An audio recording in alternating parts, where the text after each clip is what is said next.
Guys क्या करना है आपको, यहाँ से 0 पे करके इसको आपको इरेज कर देना है। ऐसे टोटली इरेज कर लेते हैं, तो इस प्रकार से इरेज कर देना है। थोड़ा सा जूम करके गाइस हम पहले इसको इरेज ही कर लेते हैं। आपको गाइस इसको अच्छे से इरेज किया, जितना ज़्यादा अच्छे से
वही 5 के अनुसार रख देना है।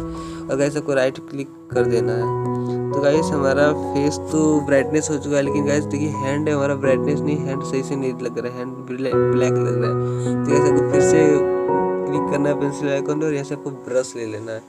और ब्रश पे क्लिक करके गाइस आपको थोड़ा सा फोटो को जूम करना है, और जूम करके गाइस थोड़ा सा हैंड पे ब्रश मार देना है। तो गाइस हैंड पे थोड़ा सा